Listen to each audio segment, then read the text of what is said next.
She begged him to believe her, but he threw her out like trash, pregnant, heartbroken, and alone.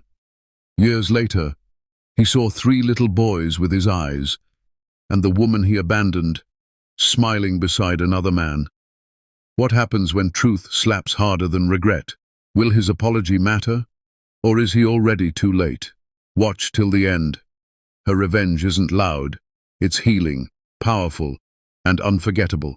Ethan Cross was a man carved out of precision, his jawline chiseled like marble, his blue eyes as icy and calculated as the contracts he signed daily, and his life crafted with clinical perfection.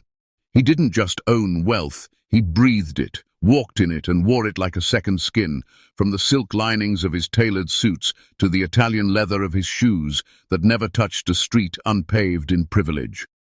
Raised in the cold arms of inherited fortune, Ethan learned early that image was everything and perception was power. His estate was a world built with lines so sharp they could slice through emotion. Sterile white walls, chrome finishings, crystal glass, and servants so silent they almost ceased to exist. Among them was a rule, unwritten but firmly known. No room for the unfamiliar, no tolerance for the unpolished, and absolutely no space for anyone who didn't blend into the porcelain backdrop of his controlled empire. Ethan didn't need to say it aloud. Everyone knew it. His staff, his assistants, even the delivery men. His home was a sanctuary for sameness, and his heart a fortress barricaded with ego and quiet disdain. White was his standard, not just in the decor, but in the very people he surrounded himself with. Blonde models, socialite companions, champagne voices that whispered promises in corners of private yachts. Brown skin, in his world, was meant to scrub floors, change linens, and disappear before the light hit. Amara Bennett had been one of those quiet presences in his home, a maid hired through an agency he barely glanced at, her name just another service line on a billing sheet. She never looked him in the eye, always moved swiftly, spoke softly, dressed plainly. He'd never even learned her last name until months later, but even within the whitewashed corridors of his mansion, her presence felt like a whisper the wind kept refusing to carry away. And Ethan noticed, at first reluctantly, then curiously, the graceful way her hips swayed when she reached for shelves, the curve of her spine when she bent over freshly made beds, the warm chocolate of her skin that contrasted so richly against his ghostly halls. He hated how often he found himself looking, hated how her scent, a subtle mix of coconut oil and lavender, lingered in the hallway longer than it should. He would tell himself it was nothing, that he was simply aware, not attracted, not tempted, never tempted. That was until one particular afternoon, he found himself staring longer than usual as she carried laundry through the hall, her dress clinging slightly to the contours of her body from the humidity. For the first time in his empire of discipline, a rule trembled, but he shook it off, buried it, immersed himself deeper into business meetings, new investments, acquisitions, and the shallow comfort of his flawless lovers. Ethan's life was a script, and deviation wasn't permitted, especially not for someone like Amara. She was just a maid, a background figure, disposable, forgettable. Yet deep inside, buried beneath his armored chest, a hunger stirred, a hunger he neither invited nor trusted. He'd glance through the tinted glass from his home office and catch glimpses of her wiping the terrace windows, strands of her braided hair escaping and brushing her cheekbones like whispers of rebellion. She was nothing like the women he dated, loud in personality, loud in privilege. Amara was soft-spoken, mysterious, grounded, and that unsettled him more than her beauty. He didn't want to admit it, but when she wasn't around, something in the house felt missing. Like music that stops playing halfway through a melody. Still, he reminded himself, control, status, image. He was Ethan Cross, not some lovesick teenager staring at the help. The very thought disgusted him. Because that disgust was never about her. It was about himself, about the growing crack in his carefully constructed world. What would the world say if they knew Ethan Cross was distracted by a maid? He tried to be colder, tried to distance himself, short conversations, stiff nods, ignoring her presence when she passed by. But coldness became its own kind of obsession. He started noticing how the other male staff looked at her, how the delivery boy smiled too long, and it sparked a possessive burn inside him that he refused to name. He started returning home earlier, pretending it was business-related, but deep down, it was always about her.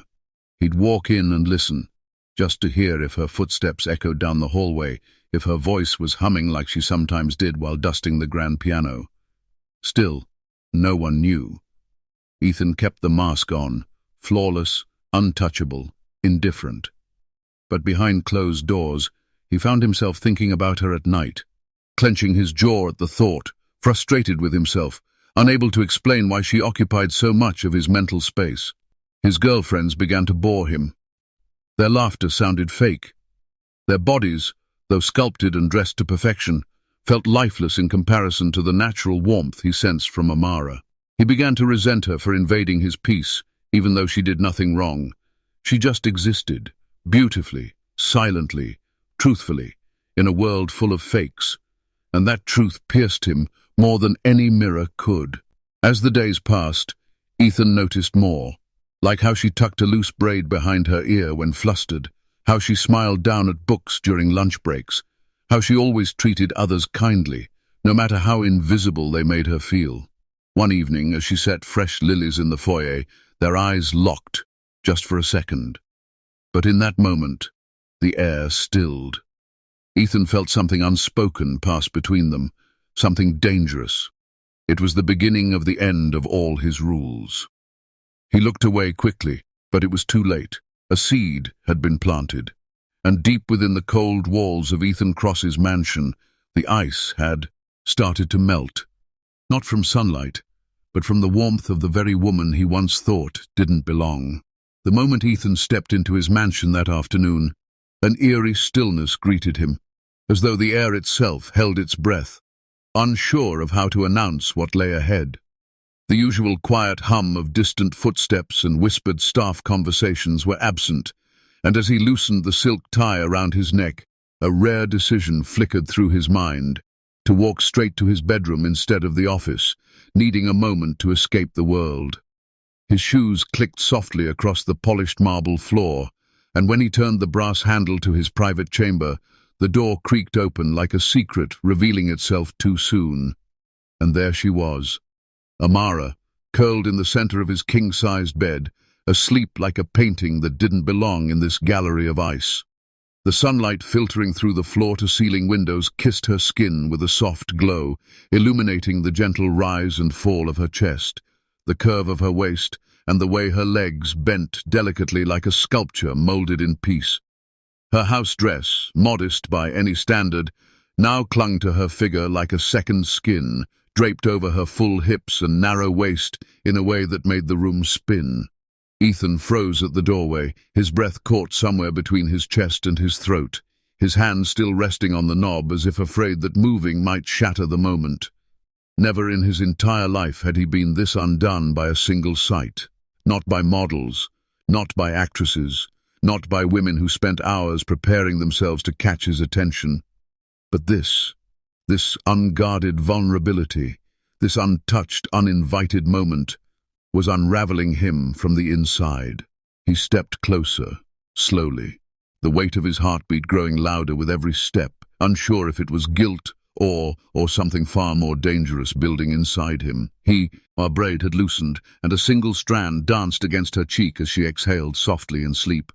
He wanted to turn away, to leave, to remind himself of boundaries and power and class and structure. But instead his eyes traced the curve of her thighs, the arch of her back, the softness in her lips. She stirred faintly, murmuring something inaudible, and the blanket shifted just enough to reveal her bare shoulder. A pulse ignited in Ethan's temples, a fire he hadn't felt before, not just desire, but need. Need that had nothing to do with dominance or conquest, but a primal hunger rooted in 6 months of silent yearning. He reached for the edge of the bedpost, gripping it tightly, anchoring himself from the storm inside him. His gaze burned over every inch of her resting form, and for the first time, logic began to drown in emotion. A storm raged beneath his skin, a cocktail of confusion, craving, restraint, and something dangerously close to affection. He told himself to walk away, to shut the door, to pretend it never happened. But his feet betrayed him. They moved closer, quietly, reverently, like a sinner approaching something sacred. And then, as if some invisible thread pulled her awake, Amara's eyes fluttered open, deep, sleepy brown pools meeting his icy blue ones. She sat up abruptly, realizing where she was, horror crawling across her face as she gasped and pulled the blanket over herself, stammering apologies. "I didn't mean to, Mr. Cross. I was cleaning the sheets. My head hurt. I just closed my eyes for a minute." Her voice trembled like a violin string held too tight. Ethan didn't speak. He couldn't. Words abandoned him. All he could hear was the thundering of his heartbeat and the crackling sound of the last of his rules turning to ash. His eyes locked with hers, and there it was, the unspoken truth stretching between them like a fragile bridge. They were no longer maid and master in this room. They were man and woman, fire and oxygen, need and denial. She moved to rise, but Ethan reached out, stopping her gently, his fingers brushing against her wrist like electricity. "Stay," he whispered hoarsely. One word, ragged and soaked in desperation. Amara's eyes widened, heart racing, but she didn't pull away. The air thickened. The space between them narrowed. Ethan sat beside her slowly, every movement deliberate, his eyes never leaving hers. She searched his face, confused, conflicted, tempted, afraid. But his hand moved to her cheek, brushing away the loose strand of hair, and she didn't flinch. In that moment, their pasts, their positions, their titles, all melted away. He leaned in slowly, pausing inches from her lips, giving her a moment to say no. But she didn't. And when their lips met, it wasn't gentle. It was desperate, breathless, ignited by months of buried glances and swallowed feelings. His kiss tasted like hunger, like a man starved for something real. She gasped against his mouth, unsure whether to pull back or melt. But Ethan's hands cupped her face as if holding something fragile yet precious. She responded with a hesitation that gave way to fire, her arms wrapping around his neck as his body leaned into hers, pressing her back gently onto the bed she'd unintentionally claimed. The night blurred into a whirlwind of stolen kisses, trembling hands, hushed moans, and skin meeting skin like puzzle pieces that always knew they belonged. Her dress slipped off her shoulder, and his jacket fell to the floor like discarded armor. There was no dominance, only discovery. No control, only surrender. He traced the lines of her body with a reverence that shocked even him. She cried his name softly once, and he paused, looking into her eyes as if asking if this was real. She nodded, biting her lip, pulling him closer. They moved like waves, urgent, rhythmic, sacred. The sheets became a sanctuary, their bodies a prayer neither of them knew they were allowed to speak. Outside, the city kept breathing, unaware that inside that room, Ethan Cross, once ruled by pride, was becoming something softer, messier, realer. Hours passed. Silence wrapped around them like a blanket. And when it was over, when the heat faded into quiet, breathing and tangled limbs, Ethan lay there beside her, eyes staring at the ceiling, heart racing with questions he couldn't yet ask. Amara rested her head on his chest, still unsure what this meant, still wondering if this was magic or a mistake. Neither of them spoke, but they both knew, deep inside, that nothing about their world would be the same again. The silence that followed their union wasn't awkward. It was thick, charged, like the lingering scent of rain after a storm, and as Amara lay still against Ethan's chest, her fingers gently tracing invisible patterns along the line of his collarbone, 1,000 unspoken thoughts tangled in the space between them. Neither knew what to say, or if there were even words powerful enough to explain what just happened, a forbidden collision of two lives carefully built to never touch. The hum of the city outside played like a soft lullaby, and the shadows on the ceiling danced slowly, as if mimicking the quiet chaos of their hearts. Ethan had never felt this level of raw stillness before, where every breath he took seemed to press heavier on his ribs, and every glance at her resting beside him made his insides tighten with a feeling he refused to name. He tried to convince himself it was just physical, a moment of weakness, an accident sparked by loneliness, but the rhythm of her breathing, the warmth of her skin against his, the way her hand naturally curled over his heart, made it impossible to treat her like just another night. Amara, too, was lost in her own storm, eyes open but unfocused, staring into the space between her dreams and her reality, her thoughts racing with questions she didn't dare voice. What had she done? Was this love? Was this madness? Would he still look at her the same when the sun rose? She knew she had crossed an invisible boundary, broken the unspoken rules of the world they lived in, where maids didn't lie in millionaires' beds, where brown-skinned girls didn't get to taste desire from men like Ethan Cross. And yet, her heart betrayed her with every steady beat, every quiet ache, every memory of his lips pressed urgently against hers. Ethan slowly sat up, pulling a sheet around his waist as if modesty could somehow restore order, running his hands through his hair, fingers trembling from something far deeper than lust. He turned slightly to look at her, still half covered in linen, her braid loosened completely now, cascading down her back like silk. Their eyes met again, not with the fire of before, but with the weight of what they'd done. He opened his mouth to speak, but nothing came out. Only a sharp breath that told her everything. This night had consequences, and neither of them were ready to face them. Amara reached for her clothes without a word, rising slowly from the bed, her bare feet touching the cold marble floor like a woman awakening from a dream she knew she could never return to. Ethan watched her, eyes wide, unsure whether to stop her or let her go. He wanted to say something, anything, but his voice felt chained by fear and confusion. Amara didn't cry, though her heart twisted painfully in her chest. She had never felt more seen, more wanted. Yet now, with every second passing, she felt herself fading back into the invisibility she thought she had escaped.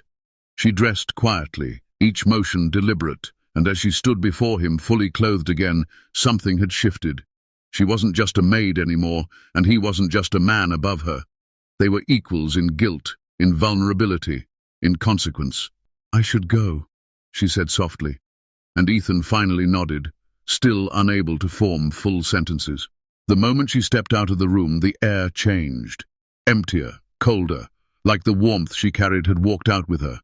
He remained on the bed, paralyzed by the depth of what had just occurred, staring at the door she had just closed behind her, knowing full well that something inside him had walked out with her, too. That night, sleep did not come, for either of them. Ethan lay awake, staring at the ceiling, tormented by the taste of her skin, the sound of her breath, the truth in her eyes. He questioned his identity, his pride, his rules. How could one night with a woman he never allowed himself to notice now burn through the very core of who he thought he was? And Amara, curled in her small room at the far end of the estate, clutched her pillow as though it could absorb the confusion tearing through her. Did he feel what she felt? Or was she just another mistake in a long list of his forbidden desires? The hours dragged painfully, neither of them knowing that this night, this single, reckless night, was already reshaping their futures. Nothing had broken in the physical sense, but something irreparable had cracked open within them, and neither sleep nor silence could mend it. Their minds revisited every moment, the first touch, the soft moan, the breathless surrender, the aching afterglow. And yet, underneath all that passion, a ticking silence grew louder. What happens next? Would he look at her with shame? Would he pretend it never happened? Would he fire her? Or worse, would he act as if she was still just a maid? As if that night hadn't shaken him to his core? Amara's heart ached at the uncertainty. She had never planned this, never desired anything more than quiet respect and maybe a little kindness. Yet now, she carried something far more complicated, an experience too beautiful to regret, yet too dangerous to hold. In the same house but in two separate worlds, they both lay restless, unable to escape the fire they had lit. The night had not just crossed a boundary, it had destroyed it, and in the embers of that destruction something new flickered, unpredictable, unstoppable, and forever forbidden. Morning crept in slowly, painting the sky in soft tones of amber and grey, yet neither Amara nor Ethan welcomed a new day with peace. The weight of the night before lingered like smoke that refused to clear, thick in the air, bitter in the lungs. Ethan, who had barely closed his eyes, stared at his reflection in the bathroom mirror with a hollow expression, the man staring back at him unfamiliar, his eyes red-rimmed, hair tousled, jaw clenched with unspoken shame. He buttoned his shirt in silence, every tug a desperate attempt to fasten back the self-control he had unraveled the night before. Across the estate, Amara moved like a shadow through the halls, careful not to be seen, her hands trembling as she cleaned, her face pale, as if drained of all the warmth she once carried. The memory of his touch haunted her skin like a phantom, and though her body remembered the tenderness, her mind screamed with uncertainty. Ethan saw her twice that morning, from across the foyer, then again near the garden doors, but he looked away both times, as if ignoring her could erase the intimacy they had shared. Days passed like ghosts, with neither daring to speak of what happened. Ethan drowned himself in business calls and wine, pretending to be unfazed, yet every time he walked past the hallway where it all began, something twisted in his chest. Amara, heartbroken and confused, told herself it was a mistake, that maybe it meant nothing to him. But deep inside, a hope flickered, weak but alive. She watched him laugh with guests, flirt with another woman on the balcony, his mask firmly in place, and with each fake smile, the truth cut deeper. Weeks slipped by until one morning, the nausea hit, sharp and sudden. She dismissed it at first, but when it returned again and again, when her appetite vanished and her body betrayed her with signs she feared to name, she stood in the dim glow of her tiny bathroom with trembling hands and a pregnancy test in her grasp. The two pink lines stared back at her like a sentence written in a language her heart already understood. She was pregnant, with the child of the man who wouldn't even look her in the eye. For hours, she sat in silence, cradling her belly, not yet swollen, but already sacred. She debated what to do, how to say it, whether to say it at all, but honesty was all she had left. Days later, she gathered the courage to tell him. He stood in his office, papers scattered across the glass desk, when she entered, heart pounding, hands clasped tightly, voice trembling. "I'm pregnant," she said, her words barely above a whisper, yet loud enough to shatter the stillness between them. Ethan paused, stunned, staring at her with disbelief. For a moment, silence reigned, the space between them electric with tension. Then his expression darkened, and his voice turned ice-cold. "Are you joking?" She shook her head. "It's yours, Ethan. That night." But before she could finish, he scoffed, stepping away as though her presence polluted the room. "Don't be ridiculous," he muttered. "You expect me to believe this?" Her eyes widened, breath caught in her throat. "I'm not lying." But he didn't see the fear in her eyes, the pain in her shaking voice.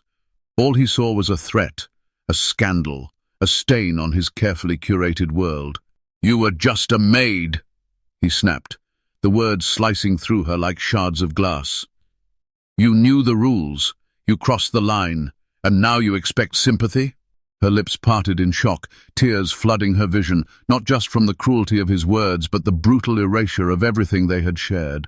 That night, that connection, reduced to nothing. "Please, I'm carrying your child," she whispered, voice cracking. "Not my problem," he said coldly, turning his back. "Get rid of it, or get lost." Amara staggered back as if slapped, her body shaking as silent tears ran down her cheeks. He picked up the phone, dialed his assistant, and without another glance her way, ordered her termination. "Amara Bennett is no longer employed here. Clear her quarters by tonight." She stood frozen, unable to believe the man who had once held her like something fragile, now dismissed her like trash. Her vision blurred as she turned and walked away, each step heavier than the last, her hands wrapped around her stomach protectively, shielding the only piece of love she had left from a world that now hated her. That evening, as the sun dipped behind the horizon, Amara packed in silence, folding her clothes with trembling hands, memories flooding every corner of her mind, the warmth of his touch, the whisper of his name, the lie of his kiss. Outside, the same city lights flickered, but the magic was gone. She left without saying goodbye, her heart hollow, her future unknown, but her strength barely clinging on. Ethan watched from an upstairs window, pretending not to care, but something deep within him flickered, brief, sharp, like a warning bell ignored. He poured another drink, convincing himself he did the right thing, that he was protecting his life, his image, his name. But the silence that followed her departure was louder than any regret he'd ever known, and it had only just begun. Amara vanished from the city like a forgotten whisper, leaving behind a world that never cared to know her name beyond the chores she performed. Her heart shattered, not just by the cruel dismissal, but by the weight of the new life growing inside her. As buses roared by and strangers passed with indifferent eyes, she walked the streets with swollen feet, a backpack of worn clothes, and a belly that carried more than pain. It carried hope. She rented a tiny room behind an old flower shop in a quiet town miles away, eating little, sleeping less, and clutching the only photograph she ever had of Ethan's estate. Not because she missed him, but because her children had a right to know where they came from. Each morning she fought waves of nausea and despair, pushing through temp jobs and judging stares, until one day her body gave out. She collapsed near a market stall, surrounded by gasps, her skin cold, her breath shallow. Paramedics arrived, strangers held her hand, and within hours she was in a hospital bed, staring at white ceilings and wondering if her babies would survive this cruel world. That's when Jasper Kane walked in, tall, commanding, soft-eyed billionaire in a navy trench coat who had come to donate to the hospital's maternity wing. When he saw her, bruised by life but defiant in spirit, he paused. Something about her silence was louder than the world around him. He sent a bouquet to her room the next day, not roses, but sunflowers, and a handwritten note. "You survived. That makes you powerful." At first, Amara thought it was pity. She'd had enough of that. But Jasper wasn't like the others. He didn't ask what had happened. He asked how she was healing. Days turned into weeks. Jasper kept visiting. He learned she was carrying triplets, and instead of recoiling, he smiled with pride, not judgment. He brought books, warm meals, and once a teddy bear with a note that read, "3 hearts, 1 brave mother." Amara found herself laughing again, sometimes crying too, but always feeling seen. She tried to push him away, but Jasper didn't force his way in. He waited outside the walls she'd built until she opened the gate herself. When the babies kicked, he was there. When her back ached, he offered silence and support. When labor came early and fear gripped her soul, Jasper held her hand through every scream, never letting go. The delivery room was a battlefield, and she was the warrior, bringing 3 little angels into a world that had once rejected their existence. Jasper wept the first time he saw them. 3 tiny faces, all bearing the unmistakable features of another man, yet loved as if they were his own. Amara named them Elijah, Ezra, and Eden. Jasper held each one and whispered promises that only a true man could make, not to possess, but to protect. In the months that followed, Amara moved into Jasper's home, not as a kept woman, but as a queen with scars. Jasper built a nursery with stars painted on the ceiling, cooked breakfast at dawn, and sometimes stayed up all night just to watch the babies breathe. Love grew not from romance, but from respect, and slowly, romance bloomed again. He kissed her stretch marks and told her they were poetry. He danced with her under the moonlight while lullabies played in the background. She never forgot the pain, but Jasper never let her drown in it. He didn't try to erase her past. He stood beside it and helped her shape a new future. 6 years passed in a blink. The triplets grew bold and beautiful, walking with the confidence of children loved beyond limits. Amara wore her healing like a crown. Jasper, now her husband, stood beside her not as a savior, but a man lucky enough to love a woman reborn. And though the world had once thrown her away, she had risen, mother, wife, survivor, queen. 6 years swept by like silent pages turning in a story Amara never imagined she'd survive, let alone rewrite with dignity and grace. Now standing as the poised wife of Jasper Kane, a name that echoed power, legacy, and kindness, Amara had transformed from a banished maid to a woman whose footsteps were now traced in marble floors, not shame. Their mansion in the countryside was a sanctuary of healing, where chandeliers sparkled like stars, bearing witness to a love that grew from her broken pieces. With every soft kiss Jasper placed on her forehead, he reminded her of something Ethan never did: her worth. Yet, despite her radiant smile and elegant grace, Amara carried a truth she had tucked beneath her ribs, heavy but hidden, beating silently like a second pulse. The triplets, Elijah with his calm intellect, Evan with his fiery curiosity, and Elias with a softness that made hearts melt, all carried the unmistakable stamp of Ethan Cross in their piercing blue eyes, but none bore his name, and not once did she allow his shadow to fall on their sunshine. She mothered them with fierce love, shielding them from the muck she once drowned in. Jasper never asked too many questions. He loved them as if they bore his own blood, though at times he'd quietly trace their eyes with his, almost knowing, but never pressing. Amara had built a new world, one where laughter echoed in sunlit gardens, bedtime stories came with 3 sets of giggles, and every morning she awoke to the embrace of a man who had chosen her not in spite of her scars, but because of them. She had buried the betrayal, folded the memory of Ethan into the corners of her silence, and replaced it with purpose. She led charity foundations, opened a women's shelter under her name, and mentored young single mothers, never once revealing that her fire had been lit by the ashes of humiliation. At gala events, she dazzled in long silk gowns, her braided hair twisted like a crown, her poise unshakable, her presence unforgettable. Still, at night when the world quieted and the boys lay curled beside her, a flicker of the past sometimes haunted her in the way Elijah said a word, or Evan narrowed his eyes when he was upset, or Elias whispered, "Mommy, I'll protect you," after a nightmare. She never responded to those instincts. She simply kissed them and said, "You already do, baby." And while her heart had made peace, her soul had stitched its wounds without apology.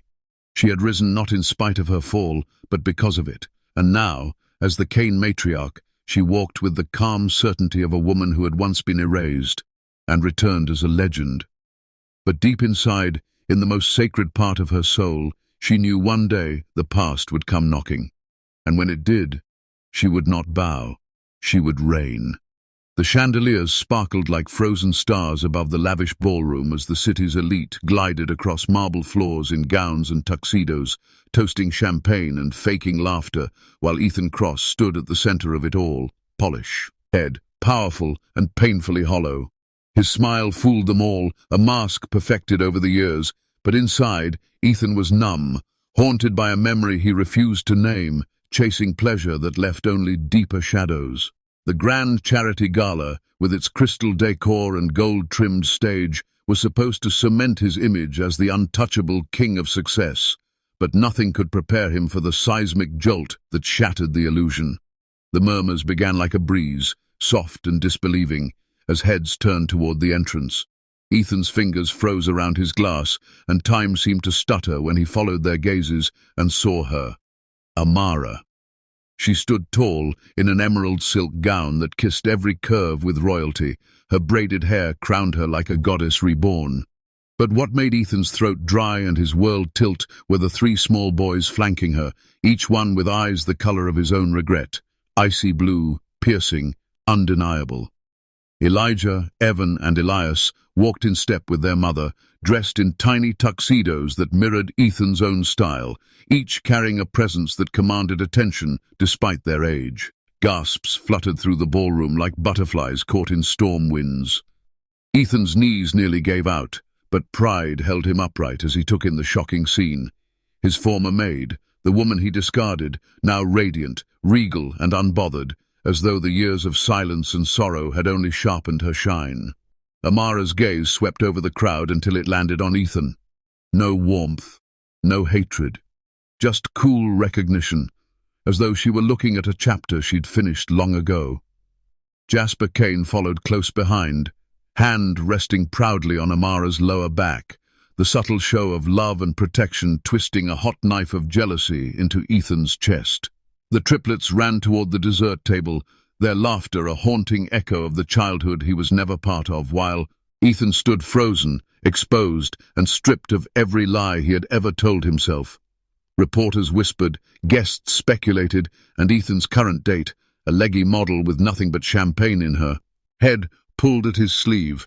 But he didn't blink, didn't breathe, as Jasper stepped up to the podium and introduced Amara as his wife, co-founder of the new foundation being honored that night. The applause thundered, but Ethan only heard the silence in his soul as he realized she no longer needed him. When Amara finally approached him, there was no trace of the girl he once belittled. She spoke softly. "They have your eyes, but thank God, not your heart." Her words were a gentle decapitation, slicing through his pride without cruelty. And as she walked away, leading their sons toward the life he forfeited, Ethan felt the weight of every choice he had ever made crash down like a chandelier from the heavens. The gala continued, music playing, glasses clinking, guests dancing. But Ethan Cross remained rooted, surrounded by gold and glass, yet utterly empty, the ghost of a father watching his legacy walk away, not with his name, but with the woman who had risen from ashes he created. And in that moment, for the first time in his life, Ethan Cross understood what true power looked like, not in fortune or fame, but in the quiet triumph of a woman he once called just a maid. The moment was electric, frozen in time, as all eyes shifted from champagne glasses and designer gowns to the woman who had just stepped into the grand ballroom. Amara's presence silenced the string quartet mid-note. Her poise was unmatched, her beauty more radiant than ever. But it was the three little boys beside her, dressed in miniature tuxedos and holding her hands with such familiarity that turned whispers into gasps. Ethan stood rooted near the stage, unable to blink, breathe, or pretend he wasn't watching ghosts come to life before him. His blue eyes locked onto theirs, the same eyes, multiplied by 3, now staring around curiously at chandeliers, strangers, and their mother's quiet strength. His world spun. Every step Amara took toward the center of the gala carving regret deeper into his soul. Guests parted, as though even they could sense this moment wasn't meant to be interrupted. Ethan opened his mouth, a breath catching in his throat, but before he could take a single step forward, Jasper Kane emerged from the crowd with the confidence of a man who'd built empires and won battles. Dressed in a tailored navy tux, Jasper placed a protective, loving hand on Amara's back. Small, unthreatening, but it spoke volumes. And just like that, Ethan's heart cracked. His face went pale as the realization dawned, slowly and painfully. Someone else had stepped into the place he had recklessly thrown away. Someone else had stood beside her during her darkest days, held her hand in delivery rooms, stayed up during fevers, and laughed with children who should have called him Daddy. Ethan took a shaky step forward, swallowing pride and panic, eyes flickering from Amara's calm expression to Jasper's firm stance, and then to the triplets, who now clung to their mother's dress, startled by the tension in the air. He tried to speak, "Amara," but her gaze sliced through him, calm yet fierce, like a woman who had bled, healed, and rebuilt herself into steel. She didn't flinch, didn't soften. Jasper stepped in front of her subtly but powerfully, his arm now circling her waist as if to remind Ethan that this woman was no longer his to address freely. Ethan's fingers twitched, guilt now turning into panic, memories rushing back, the night in the forbidden room, the harsh words he'd thrown at her, the way he'd watched her leave, never once considering she might have been carrying his blood. He staggered back a step, bumping into a waiter, champagne spilling unnoticed as he whispered to himself, "They're mine." The crowd, sensing a scene unfolding, pretended to mingle, but continued to eavesdrop. With stolen glances, Jasper spoke calmly but firmly. "Is there something you'd like to say, Mr. Cross?" His tone wasn't confrontational, it was definitive, a statement that drew the boundary Ethan had crossed too late. Ethan's jaw clenched as his gaze darted to the boys, Elijah, Evan, and Elias, each one a haunting mirror of his own features, yet blissfully unaware of the pain unraveling between adults. He remembered his father's eyes. He remembered the way his mother had cried when his own father abandoned them. Was he repeating history? Amara tilted her head, still not speaking, her silence screaming louder than any words. She didn't need to humiliate him. His own regret was dragging him across coals. A lump formed in his throat as he realized she hadn't just survived, she'd soared. She had found peace, wealth, love, and a family that didn't include him. And it shattered him in ways he couldn't prepare for. His eyes glistened. "I didn't know," he muttered, voice barely audible, but Amara didn't budge. Jasper held her hand now, intertwining fingers like roots, solid and eternal. Ethan took another step forward, ignoring the scandalized murmurs, but a small voice stopped him. One of the boys, Evan, tugged Amara's dress and whispered, "Mama, why is that man crying?" Ethan crumbled. He turned away quickly, biting his lip so hard it nearly bled. He couldn't face them. Not now. Not when he'd lost the right. He rushed out of the ballroom, the cold air outside hitting him like a wall. Behind him, the music resumed, and life went on. Without him. And inside, under the soft chandeliers and curious stares, stood a woman once broken, now reborn, with 3 beautiful sons, and a man who never once turned his back on her. Ethan stood frozen long after the gala ended, surrounded by music and murmurs, but hearing none of it. The echo of Amara's soft voice, the sight of 3 miniature versions of himself, and the way Jasper held her with protective pride burned into his memory like fire branding flesh. That night, he didn't return to his penthouse. Instead, he followed the distant sound, out of laughter, hiding in shadows as Amara and Jasper drove home with the children. For days, Ethan kept his distance, watching silently from across streets, behind tinted windows, lingering in pain. He saw the boys running in the park, Elijah's boldness, Evan's laughter, Elias's quiet curiosity, and each glance shattered something deeper inside him. They had his eyes, his smile, his energy, yet they didn't know him. And worse, they didn't need him. They had a new father who hugged them, taught them, and tucked them in with bedtime stories. Ethan's heart clenched as he watched Jasper lift Elias onto his shoulders, the boy's laughter ringing through the cool morning air. Ethan remembered the day he threw Amara out, his anger, his pride, and how cheaply he had priced her pain. Now he paid in silence, invisible to the family that should have been his. He tried once to get close, to approach the playground, but Elijah ran into Jasper's arms and called him Dad, and Ethan crumbled, turning away before anyone saw the tears welling in his eyes. That night, back in his cold, sterile apartment, he opened a bottle of whiskey and drank in silence. No music, no light, just shadows and regrets. The walls echoed with memories, Amara's soft laughter as she dusted the bookshelves, her humming while mopping the marble floors, and the scent of jasmine that lingered whenever she walked by. He clutched a photo from the gala, a blurry press shot where she stood like a queen, radiant, powerful, untouchable. His fingers trembled as he traced the outline of the triplets, imagining what it would have felt like to hold them as babies, to hear their first words, to teach them how to ride bikes or scold them for staying up too late. The alcohol didn't numb the ache, it deepened it. With every sip, Ethan saw more. The moment he rejected Amara, her tear-streaked face, the cruel finality in his voice. "You were just a maid," he had spat. And now she was a billionaire's wife, mother of his sons, living the life he could have had. He stared into the mirror, but he couldn't recognize the man reflected back. Not the powerful CEO, not the billionaire playboy, but a man hollowed by regret, aged by arrogance. His hands shook as he tried to dial her number, but he never pressed call. What would he say? That he was sorry? That he missed the life he never valued? That he finally saw what he lost too late?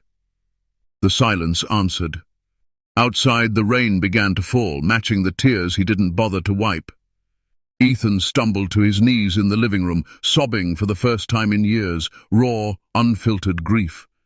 There was no one to console him, no one to blame, only his choices, his cruelty, and the ghost of a family that now belonged to someone else. As the storm howled outside and the city lights flickered like distant stars, Ethan curled into himself on the floor, whispering the names of his sons through choked breath. Elijah, Evan, Elias, as if saying them aloud would make them real, make them his.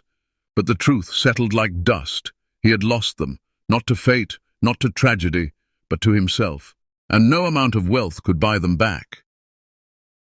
The sun dipped low behind the trees as soft golden light spilled across the quiet park, casting long shadows on the ground where children played and couples strolled, unaware of the storm brewing between two people standing still in the middle of it all. Ethan's breath hitched the moment he saw her. Amara, radiant in her poise, her back straight, her expression unreadable, her eyes reflecting strength born of pain. She stood by a bench, gently brushing crumbs off Elias's jacket as the boy grinned, unaware of the man trembling just a few steps away. Ethan's heart thundered in his chest, drowning out every sound around him as he staggered forward, drawn not just by guilt, but by the gaping hole that had grown inside him every day since he saw her at the gala. His knees gave out before he could speak, crashing to the gravel path with a thud that made Pahu. Sisby glanced curiously. Amara looked up slowly, her expression not of shock, but of quiet expectation, as if she knew this day would come. "Amara," Ethan whispered, tears clinging to his lashes as he stared up at her like a fallen king begging the mercy of the woman he once dismissed. "I didn't know what I had, until I lost it. I was a fool. I let pride blind me. I threw away something precious, something pure." His voice cracked. "I see them. I see those boys, my sons. They have my eyes, but they don't know me. And that's my punishment."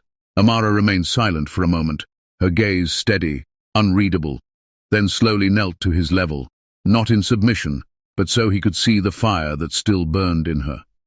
"Now you know," she said, voice calm yet laced with years of buried ache, "how I felt when you left me, pregnant and terrified, without a kind word or a second glance. You reduced me to nothing more than a servant who happened to carry your child. You told me to disappear, and I did, but not in the way you imagined." She stood again with grace, her words leaving Ethan trembling. "You were the one who vanished," she continued, voice stronger now. "Vanished from your responsibility, from fatherhood, from humanity. I rose, Ethan. I rose because I had no choice. I had mouths to feed, souls to protect. Little hearts that beat because of a night you barely remember." Elias ran up to her and hugged her thigh, looking at Ethan curiously. "Mama, who's he?" he asked innocently. Ethan broke, his sob escaping like a wound torn open. Amara crouched to her son, kissed his curls and replied softly, "He's someone learning what regret feels like." Ethan crawled forward, placing his hand on the ground like a sinner at confession. "Please, let me be in their lives. Let me fix what I broke. I'm not that man anymore. I've changed." Amara stared down at him, heart caught between fury and mercy. Remembering nights she screamed into pillows, belly swollen, praying for a miracle. She thought of Jasper's kindness, the man who nursed her heart back to life, the man who stepped into shoes Ethan had thrown aside. "Changed?" she repeated. "Did it take 6 years, 3 sons, and another man's love to realize you were wrong?" Ethan nodded, unable to speak, his tears doing the talking. "I'm not here for revenge," she whispered. "But I won't let you confuse their hearts, because your guilt has finally matured." Her voice softened.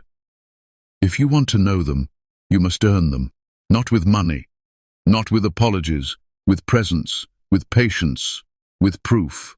Ethan nodded fiercely, still kneeling, gravel digging into his pants. "I will, every single day." Amara looked away, eyes glistening, heart aching for the man he could have been, before life taught her that love, without respect, is poison. "Then start by standing," she said, picking up Elias's toy from the bench. "You don't need to kneel to be forgiven, Ethan. You need to rise to be worthy." And with that, she turned, holding Elias's hand, leaving Ethan on his knees, surrounded by falling leaves and a silence so heavy it felt like penance. Ethan remained frozen on his knees long after Amara walked away, her words carving through him like blades, sharp, unforgiving, and deserved. But life, it seemed, wasn't done testing him. A week later, news reached him that the triplets had begun asking questions about where they came from, why they looked different from Jasper, why other kids had fathers who looked like them. Ethan, who had been watching from a distance like a ghost tethered to a past he couldn't undo, ached with both hope and fear. Meanwhile, in their sun-drenched penthouse, Jasper sat with Elijah, Evan and Elias in their cozy playroom, surrounded by toys and books, his voice steady but warm as he gently unfolded a story. "There was a man who gave you your eyes," he began, eyes meeting Amara's from across the room. "But love made me your father." The boys listened, their brows furrowed in Hildish confusion, the innocence in their hearts wrestling with truths too heavy for their age. Amara stood at the doorway, arms crossed but heart aching, watching the man who had never hesitated to step in, never flinched when duty turned into love. Ethan, in his loneliness, clung to one last hope: science. He reached out through lawyers and mediators, begging for a DNA test to prove what he already knew in his soul. He wasn't looking to steal them, just to know them, to be acknowledged, to be something more than a forgotten shadow. But when the message reached Amara, she felt a storm rise within her. She remembered every sleepless night alone, every dollar scraped, every contraction without a hand to hold, every fear of raising 3 boys in a world that already doubted her. And she remembered how Jasper found her at her lowest, when the world turned away, and one man held her hand instead of pointing a finger. When she met Ethan in the quiet of a garden near the school the boys now attended, he looked at her like a man drowning, clinging to a raft of guilt. "Let me prove they're mine," he whispered, voice trembling. "Let me do one thing right." But Amara's eyes didn't waver. She was no longer the girl who begged him to believe in her. She was a mother who had built a kingdom from ashes. "They are mine," she said slowly, her voice carrying the weight of every sacrifice. "And Jasper's, not yours anymore." Ethan's lips parted, but no words came out. He had no argument, no right, just blood in his veins and regrets in his chest. "But I never got the chance," he started, but she cut him off gently. "You had it. You fired me. You told me to disappear, and I did. You told me I was just a maid. But Jasper called me his queen." The silence that followed was loud with what could never be unsaid. "They don't know you," she added. "And I won't confuse them now. You lost the right to be their father when you chose pride over love." Ethan looked down, eyes stinging. He hadn't cried like this in years. "Can I at least see them? From afar?" She nodded. Barely, her heart conflicted, but her boundaries clear. "From afar," she said, "because what they need isn't a ghost showing up once they're curious. What they need is peace, and I won't let you disrupt that." Ethan nodded, defeated, every inch of him begging to turn back time, but knowing some roads once burned can never be rebuilt. Amara turned, the wind lifting her hair like a curtain behind her, walking back to the family she had fought so hard to protect. Inside the car, Jasper waited, eyes kind, voice calm, as he asked, "You okay?" She nodded, then leaned her head on his shoulder. He asked for a test. Jasper didn't flinch. "And?" "I told him the truth," she said. "They're mine, and yours." He smiled softly and placed his hand on hers, and behind them, in the mirror, the city faded into the background as they drove forward, toward love, healing, and a life Ethan could no longer touch. Ethan stood still beneath the fading golden light, his once proud shoulders slumped as he watched Amara, Jasper, and the 3 little boys walk away hand in hand.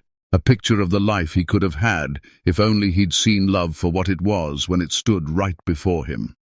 Amara didn't look back, but her heart trembled with every step, tears gathering in her eyes, not because she regretted leaving him behind, but because she had once loved him so deeply, so wholly, that a part of her would always carry the scar of that betrayal.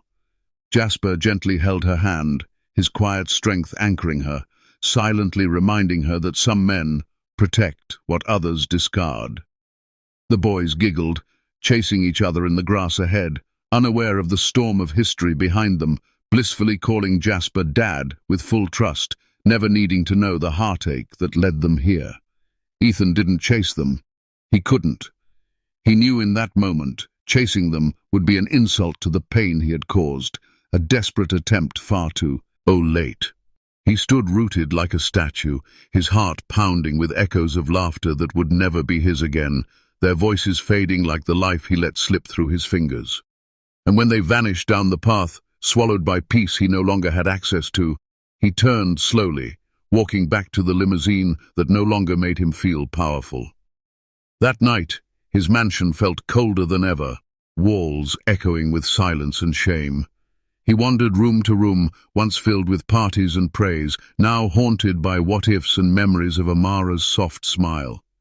He saw her everywhere, in the kitchen where she once nervously prepared breakfast as a maid, in the hallway where he first looked at her with indifference, in the guest room where he once banished her with cruel words. He collapsed on the marble floor, hugging himself like a child, sobbing for the first time without pride, without excuse. The portrait above the fireplace, a reminder of his wealth and legacy, now felt like mockery. For what legacy did he leave behind but broken hearts and unfulfilled love? He drank again, not to forget, but to remember more vividly, punishing himself with memories that wouldn't let him sleep. Meanwhile, Amara kissed each of her sons goodnight, whispering blessings and strength into their ears, while Jasper held her close, wiping away the tears she didn't want the boys to see. She whispered to Jasper, "Thank you for giving me the love I begged for." And he replied, "You were always meant to be cherished, not survived." In the mansion, Ethan stared at the ceiling, whispering to the dark, "I deserved this. I really did." But even regret couldn't undo what time had sealed. Days passed, then weeks. Ethan tried to reach out once, sending a letter he knew she'd never read. He didn't write to ask for a second chance, just to apologize in words he never knew how to speak. Amara saw it in her inbox, left it unopened and placed it in a drawer, not out of cruelty, but because she no longer needed closure from the man who shattered her. She had built her own closure through strength, motherhood, and the gentle patience of a man who never once asked her to be anyone but herself. The world moved on. Ethan aged quickly, his eyes dimmer, his voice softer, his legacy now just business headlines. But Amara bloomed, graceful, resilient, a queen in her own right, not because of Jasper, but because she chose herself first, and in doing so found the man who would always choose her back. At the park where they first met after years, Amara returned alone one day, sat quietly on a bench as her sons played in the distance and looked at the sky. She didn't cry this time. She smiled, not because everything was perfect, but because she had survived, healed, and rewritten the ending of her story. And across the city, in the shadows of chandeliers and empty hallways, Ethan sat by the window, watching the sunset fall behind towers he once thought made him powerful, whispering to no one, "She was my everything, and I gave her nothing." That was the day he finally understood. Money could buy silence, but not forgiveness, nor love. And as the stars blinked awake in the night sky, one woman held her sons close, a good man by her side, and the other man held only memories, painful, empty, and too late.